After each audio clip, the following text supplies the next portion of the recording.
ये कहा बच्ची से कि तुम्हारी बकरियां वहाँ पास के बाजरे के खेत में चली गई हैं, चलो बकरियां तुम्हारे निकलवा दें। भला फुसला कर ये बच्ची को वहाँ बाजरे के खेत में ले गया। वहाँ बच्ची को गिरा के गला इसका हाथ से दबा दिया।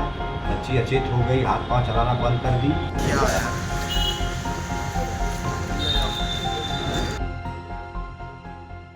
पुलिस के गिरफ्त में खड़ा ये बुजुर्ग कोई छोटा मोटा आरोपी नहीं जिसे चोरी या किसी झड़प के केस में पकड़ा गया हो, बल्कि एक ऐसा दरिंदा है जिसे न अपने किए पर पछतावा है और ना ही उसके चेहरे पर एक भी शिकन। लेकिन जब आप इसकी करतूत सुनेंगे तो आपका कलेजा फटने को आ जाएगा। ये खबर है फिरोजाबाद से, जहां 9 साल की एक बच्ची के साथ ऐसी हैवानियत हुई जिसने पूरे जिले को हिलाकर रख दिया है। 3 दिन पहले हुई इस हत्या का अब पुलिस ने खुलासा कर दिया है और गिरफ्तार हुआ है 60 साल का वो बुजुर्ग जिसने दरिंदगी की सारी हदें पार कर दी। घटना 27 अगस्त की है, जब पांडुगढ़ी गांव की बच्ची अपने पिता के साथ बकरी चराने जा रही थी। कुछ समय बाद जब बच्ची का पिता कुछ काम से वहां से गया, तभी इस हैवान ने मासूम को अपने हवस का शिकार बनाने की सोची। पिता जब बच्ची के पास आया तो देखा कि बच्ची अचानक गायब है। घंटों तक बच्ची का पिता उसे ढूंढता रहा, लेकिन देर रात मिला तो उसका शव एक बाजरे के खेत में बच्ची का लावारिस देह पड़ा हुआ था। इस दिल दहला देने वाली घटना के बाद फिरोजाबाद पुलिस ने 48 घंटे के भीतर खुलासा किया और आरोपी ध्यानपाल को गिरफ्तार कर लिया। पुलिस के अनुसार ध्यानपाल ने बच्ची को बहला फुसलाकर अपने साथ ले जाने की कोशिश की और जब बच्ची ने इसका विरोध किया तो उसने गला दबाकर उसकी हत्या कर दी। पुलिस की पूछताछ में ध्यानपाल ने अपना जुर्म कबूल करते हुए जो बताया वो सुनिए।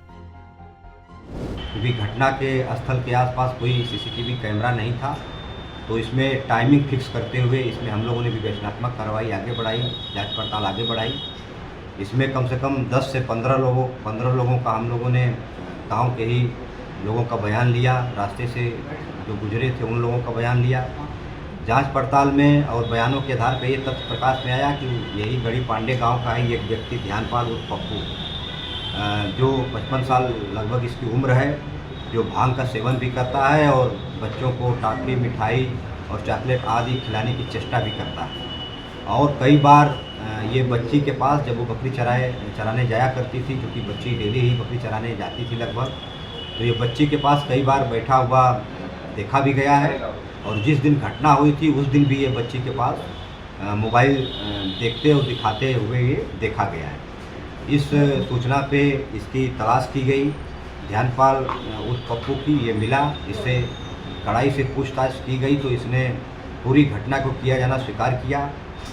पूरा जांच पड़ताल में इसने और स्वीकार ये किया कि ये घटना वाले दिन भी ये बच्ची को मोबाइल दिखाने के बहाने गलत काम करने की नीयत से उसके पास बैठा था।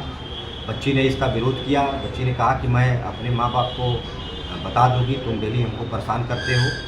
इसने ये कहा बच्ची से कि तुम्हारी बकरियां वहाँ पास के बाजरे के खेत में चली गई हैं, चलो बकरियां तुम्हारे निकलवा दें। भला फुसला कर ये बच्ची को वहाँ बाजरे के खेत में ले गया। वहाँ बच्ची को गिरा के गला इसका हाथ से दबा दिया। बच्ची अचेत हो गई, हाथ पांव चलाना बंद कर दी। बाहर ये निकला 10 मीटर बाजरे के खेत के बाहर जो कच्चा रास्ता, वहाँ एक रस्सी पड़ी थी। उसी रस्सी से दोबारा इसने बच्ची का गला कसकर और 2 गांठ भी लगाई, ये सुनिश्चित करने के लिए किसी भी दशा में ये बच्ची जिंदा न रहे, ताकि ये कोई बात परिजनों को या अन्य लोगों को न बता सके।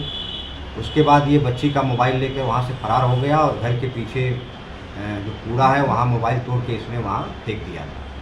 इसमें चूँकि घटना की टाइमिंग बहुत महत्वपूर्ण थी, इन्हीं सब बातों को ध्यान में रखते हुए एसएसपी सर ने 5 टीमों का गठन किया था घटना के अनावरण के लिए। घटना का सफल अनावरण कर लिया गया है। साथ ही साथ जो मोबाइल बच्ची की थी वो भी इसकी निशानदेही पे वहीं कूड़े के पास से बरामद कर लिया गया है।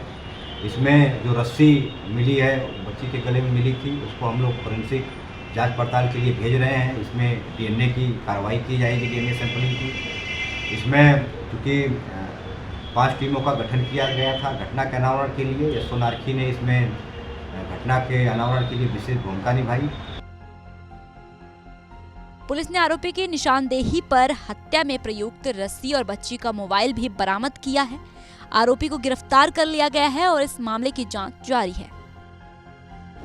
इसमें पूरी टीम को एसएसपी सर ने 25,000 रुपये का इसमें इनाम प्रदान किया है। फिलहाल इसको हम लोग अभियुक्त को जेल भेज रहे हैं। इसमें आगे की जो भी आवश्यक वैधानिक कार्रवाई वो हम लोग करेंगे।